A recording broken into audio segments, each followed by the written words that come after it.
ചുളിഞ്ഞ നിന്റെ ഉമ്മയുടെ കവിൾത്തടത്തിലൂടെ ഊർന്നിറങ്ങിയ ആ കണ്ണുനീരിന്റെ ഉപ്പ് ഒരു പക്ഷേ നിന്റെ ഹൃദയത്തെ മാറ്റില്ലായിരിക്കാം.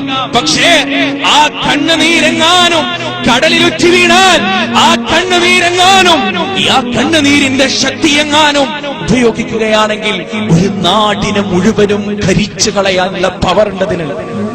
ഒരു നാടിനെ മുഴുവനും കരിച്ചോ കത്തി ചാമ്പലാക്കാനുള്ള ശക്തിയുണ്ട് മാതാവിന്റെ ഒരു തുള്ളി കണ്ണുനീരിന്. അതിന്റെ കാരണം എന്താണെന്നറിയോ?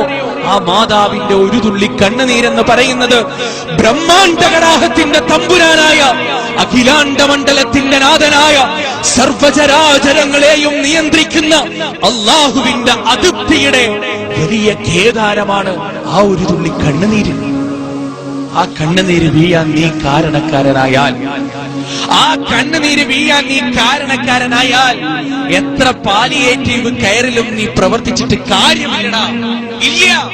എത്ര വലിയ സാമൂഹ്യ പ്രവർത്തകനായിട്ടും, എത്ര വലിയ രാഷ്ട്രീയ പ്രവർത്തകനായിട്ടും, എത്ര വലിയ സ്റ്റേജുകളിൽ കയറി നിതാന്തമായി പരിശ്രമിച്ച് പ്രസംഗിച്ച് ആയിരക്കണക്കിന് ആളുകൾക്ക് ഹിദായത്ത് നൽകിയാലും ആ ഉമ്മാന്റെ കവിൾത്തടത്തിലൂടെ ഊർന്നിറങ്ങിയ ഒരു തുള്ളി കണ്ണുനീരിന്റെ കറ നിന്റെ ജീവിതത്തിന്റെ അവസാന ശ്വാസം വരെ മായില്ല. മായ്ക്കാൻ നിനക്ക് സാധ്യമല്ല. അതുകൊണ്ട് എനിക്ക് പറയാനുള്ളത്, വേദഗ്രന്ഥത്തിന്റെ അടിസ്ഥാനപരമായ ഏറ്റവും വലിയ സന്ദേശം അതെന്താണെന്നറിയോ? മാതാ പിതാ ഗുരു ദൈവ. മാതാ ആദ്യം പറഞ്ഞത് മാതാ, ഉമ്മാനെ സ്നേഹിക്കുക, ഉമ്മാനെ അനുസരിക്കുക. ഉമ്മയാണ് ഈ ലോകത്തെ ഏറ്റവും വലിയ സമ്പത്ത്. വാപ്പയാണ് ഈ ലോകത്തെ ഏറ്റവും വലിയ സമ്പത്ത്. അതല്ലാതെ മറ്റൊന്നുമില്ല. അവരെ വെറുത്തുകൊണ്ട് ഒരു ജീവിതം ഇല്ല. അത് കരപ്പിടിക്കില്ല. വല്ലാഹി സത്യം, ഈ ദുനിയാവിൽ വെച്ച് തന്നെ അനുഭവിക്കേണ്ടി വരും. നിങ്ങളെ ഉമ്മാന്റെ വില, കണ്ണിന്റെ വില നഷ്ടപ്പെട്ടാൽ മാത്രമേ മനസ്സിലാവുള്ളൂ. ഞാൻ എന്റെ വീട്ടിലേക്ക് തിരിച്ചു പോകുന്നതിന്റെ മുന്നേ എന്റെ ഉമ്മ 3-4 തവണ എന്റെ ഫോണിലേക്ക് വിളിക്കും. ലോകത്ത് മറ്റൊരാൾ വിളിക്കില്ല. ലോകത്ത് മറ്റൊരാൾ എന്റെ ഫോണിലേക്ക് വിളിക്കില്ല. പക്ഷെ എന്റെ ഉമ്മ വിളിക്കും. ഓരോ ഭക്ഷണത്തിന്റെ നേരവും കോളേജിലാകുന്ന സമയത്ത് എന്റെ ഉമ്മ എന്നെ വിളിച്ച് ചോദിക്കും, മോനെ ചോറ് കഴിച്ചോ, ചായ കുടിച്ചോ, നാസ്ത കഴിച്ചോ, രാത്രി ഭക്ഷണം കഴിച്ചോ? എന്തേ ഞാൻ തിന്നിട്ടില്ലെങ്കിൽ എന്റെ ഉമ്മാന്റെ വയറ് നിറയില്ലേ? ഇല്ല.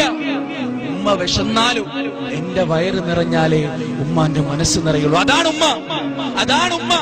ഞാനൊരു ആക്സിഡന്റായി ഒന്നിനും പറ്റാത്ത അവസ്ഥയിൽ ഞാൻ കിടന്നുപോയാൽ കിടക്കുന്ന കിടപ്പിൽ തന്നെ ഒക്കെ വിസർജിക്കുകയും കാഷ്ടിക്കുകയും മൂത്രിക്കുകയും തുപ്പുകയും ഛർദിക്കുകയൊക്കെ ചെയ്താൽ എന്റെ മുറിയിലേക്ക് ഈ ഭൂമി മലയാളത്തിന് മുകളിൽ 2 ആള് മാത്രമേ കടന്നു വരുള്ളൂ. ഈ ഭൂമി മലയാളത്തിൽ എന്റെ മുറിയിലേക്ക് അറപ്പും വെറുപ്പുമില്ലാതെ കടന്നു വരുന്ന 2 ആള്. അതിൽ ഒന്നാമത്തേത് എന്റെ ഉമ്മയാണ്, എന്റെ മാതാവാണ്. രണ്ടാമത്തേത് നല്ലവളാണെങ്കിൽ മാത്രം, ഇവിടെ നിബന്ധനയുണ്ട്, നല്ലവളാണെങ്കിൽ മാത്രം എന്റെ ഭാര്യയാണ്.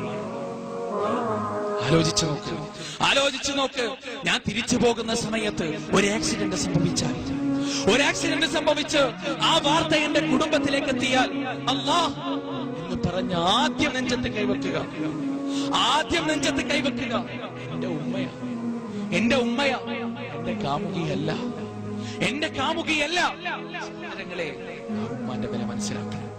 ആ ഉമ്മാന്റെ വില മനസ്സിലാക്കണം. ഇന്ന് രാത്രി വീട്ടിലേക്ക് തിരിച്ചുപോയി ഉമ്മയുമായി എന്തെങ്കിലും ഉണ്ടെങ്കിൽ ഞാൻ സംസാരിക്കുന്നത് 20-നും 40-നും ഇടയിലുള്ള യുവാക്കളോട്. അവരാണ് ഉമ്മയെ തീറ്റിക്കുന്നതിന് ഏറ്റവും മുഖ്യ പങ്കാളികൾ. ഇന്ന് രാത്രി വീട്ടിലേക്ക് തിരിച്ചുപോയി കെട്ടിപ്പിടിച്ച്